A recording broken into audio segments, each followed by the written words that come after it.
இடமாற்றம், உத்தியோக மாற்றம், குறிப்பாக தொழில் மாற்றம், வியாபார மாற்றம், குடும்பத்தில் அந்யோன்யம் அதிகரிப்பது, தனவரவு ஏற்படுவது, பணவரவு ஏற்படுவது, முதலீடுகள் செய்வது, பெண்களுக்கு லேடிஸுங்களுக்கு நிறைய ரொம்ப நாளுக்கு அப்புறம் ஒரு ஃப்ளோர் இருக்குது, 2 ஃப்ளோர் இருக்குது, 3வது ஃப்ளோர் கட்டணும், அந்த மாதிரி கட்டலாம். கீழே ஒரு அவுட் ஹவுஸ் கட்டணும், கீழே ஒரு பென்ட் ஹவுஸ் கட்டணும், அதெல்லாம் கட்டலாம். கடல் பக்கத்தில் ஒரு இடம் வாங்கலாம், அதெல்லாம் வாங்கலாம். இருக்கிற வீடோட வசதியாக போகணும், அதெல்லாம் வாங்கலாம். குடும்பத்தில் நிறைய நல்லது நடக்கும். கல்யாணம் இல்லை, பிள்ளைங்களுக்கு கல்யாணம் ஆகலை, படிப்பில் பசங்களுக்கு கொஞ்சம் பிரச்சனை, பிள்ளைங்க ஏதாவது ஒரு பிரச்சனையில் இருக்காங்க, அதெல்லாம் மாறிடும்.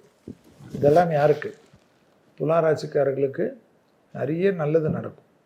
நீங்கள் நினைக்காததெல்லாம் நடக்கும்.